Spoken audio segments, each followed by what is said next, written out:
नमस्कार छात्रों। आज हम समुच्चारित हिंदी और मराठी शब्द यहाँ पर सीखेंगे और इसी के साथ साथ आज हम शब्द युग्म भी सीखेंगे।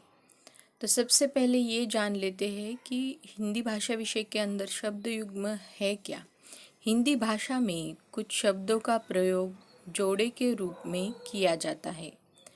ऐसा करते समय उनके बीच में योजक चिन्ह का प्रयोग किया जाता है, जैसे खाना पीना, लेना देना, साथ साथ आदि।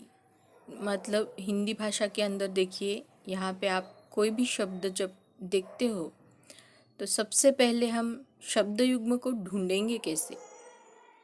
तो शब्द युग्म माना क्या? शब्द युग्म माना जोड़े के रूप में कोई शब्द आपको यहाँ पर दिखाया जाए, बताया जाए और उसको कैसे दर्शाते हैं, उसके बीच में एक योजक चिन्ह का प्रयोग किया जाता है। और जब दो शब्दों का एक जोड़े के रूप में प्रयोग किया जाता है तो वो शब्द युग्म कहलाते हैं। शब्द युग्म को अनेक वर्गों में बांटा जा सकता है। जैसे पहला है पर्याय युग्म, जहाँ दोनों शब्दों का अर्थ एक सा होता है। देखो अब किस तरह के उसमें भी प्रकार है वह भी हमने देखना है। यहाँ पे 4 वर्गों में बांटा हुआ है। तो पर्याय युग्म के अंदर एक चीज़ है जहाँ दोनों शब्दों का अर्थ एक सा होता है। जैसे देखिए शादी ब्याह, हंसी खुशी, सूझबूझ, पूजा पाठ, टूटा फूटा, सीधा सादा, कथा वर्ताव, जान पहचान, घूमना फिरना, कूड़ा कचरा, ये सारे शब्द इसमें आ जाते हैं। फिर है विलोम शब्द। विलोम शब्द के अंदर है जब दोनों शब्द एक दूसरे के विरोधी होते हैं। जैसे देखिए आना जाना, अच्छा बुरा, हार जीत, लड़का लड़की। पहले इसमें क्या था, एक दूसरे के पर्याय थे, हंसी और खुशी, शादी और ब्याह। और यहाँ पे क्या है, विलोम शब्द में जब दोनों शब्द एक दूसरे के विरोधी होते, आना जाना तो लगा ही रहेगा। फिर है अच्छा बुरा, हार जीत, लड़का लड़की, इधर उधर, जीवन मरण, बच्चे बूढ़े, सुख दुख आदि। फिर है तीसरा देखिए पुनरुक्त युग्म। पुनरुक्त युग्म क्या है, जब एक ही शब्द बार बार लिखा जाता है। जैसे देखिए ऊंचे ऊंचे, जल्दी जल्दी, क्या क्या, वन वन, घर घर, गांव गांव, पल पल, बच्चा बच्चा। फिर उसके बाद आता है चौथा सार्थक निरर्थक युग्म। ऐसे युग्मों में पहला पद सार्थक होता है और दूसरे शब्द का कोई अर्थ नहीं होता है। जैसे लूटपाट, जात पात, पूछताछ, पानी वानी, अता पता, मिठाई बिठाई, कागज वागज, पैसा वैसा। माना दूसरा शब्द क्या है, निरर्थक, जिसका कोई अर्थ नहीं होता है। तो इस तरह से सार्थक, एक सार्थक शब्द और दूसरा निरर्थक।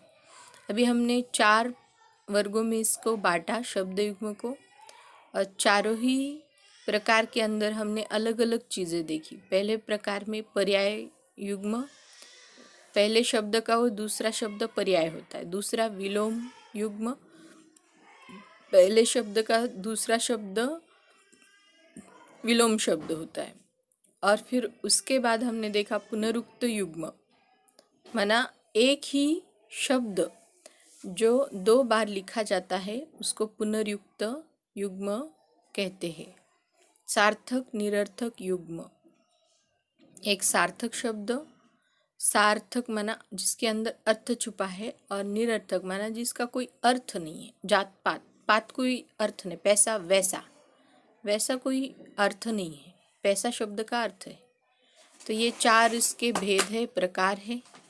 और इस पर आधारित ये जो कृति स्वाध्याय आपको यहाँ सामने दिखाई दे रहा है, इस कृति स्वाध्याय को आपने आज के पढ़ाई के तौर पर इसको अपने नवनीत के भाषा अध्ययन पुस्तिका के अंदर आपने इसको छुड़ाना है। आइए अब देखते हैं समोच्चारित हिंदी और मराठी शब्द। हिंदी और मराठी दोनों भाषाओं में कुछ शब्द वर्तनी माना लेखन और उच्चारण ध्वनि की दृष्टि से समान होते हैं, पर अर्थ की दृष्टि से ये एक दूसरे से बिल्कुल भिन्न होते हैं। इन्हें समोच्चारित हिंदी मराठी शब्द कहा जाता है। यहाँ हिंदी और मराठी में अर्थ सहित कुछ ऐसे ही शब्द दिए गए हैं। हिंदी मराठी में समोच्चारित शब्दों के भिन्न अर्थ, माना दोनों ही भाषाओं के अंदर इनका उच्चारण और अर्थ किस तरह से समोच्चारित हिंदी में और मराठी में। अभी देखिए, भिन्न अर्थ है उनका, लेकिन मराठी अर्थ देखो कानून की धारा दफा। हिंदी में देखो, मराठी में अर्थ अभी उसका हिंदी में कलम, और फिर है लेखनी, है ना। हिंदी के अंदर क्या कहते हैं, लेखनी। उसमें हिंदी और मराठी में समोच्चारित शब्द एक है कलम। मराठी अर्थ उसका होता है कानून की धारा या दफा। हिंदी अर्थ होता है लेखनी। फिर है कांच। हिंदी और मराठी समोच्चारित शब्द कांच। अब कांच का अर्थ क्या होता है मराठी में, पीड़ा या फिर यंत्रणा, और हिंदी में क्या होता है, शीशा। हिंदी और मराठी में समोच्चारित शब्द देखिए काठी। मराठी में अर्थ होता है डंडा या छड़ी, और हिंदी में क्या अर्थ होता है, घोड़े की पीठ पर कसने की जीन। काठ मराठी में अर्थ होता है किनारा, तीर, और हिंदी में क्या होता है, पेड़ का सूखा मोटा अंग, काठ। फिर है काय। काय माना मराठी में क्या, और हिंदी के अंदर शरीर या देह। काला मराठी में मिश्रण, और हिंदी के अंदर काले रंग का। शब्द तो एक ही है, लेकिन वहाँ पे मराठी में अर्थ क्या होता है, मिश्रण, और हिंदी के अंदर उसका पूरा अर्थ ही बदल जाता है कि काले रंग का। फिर है खाता, विभाग या फिर तालाब। खाद खाने की चीज़, उर्वरक। प्रमाण, सबूत।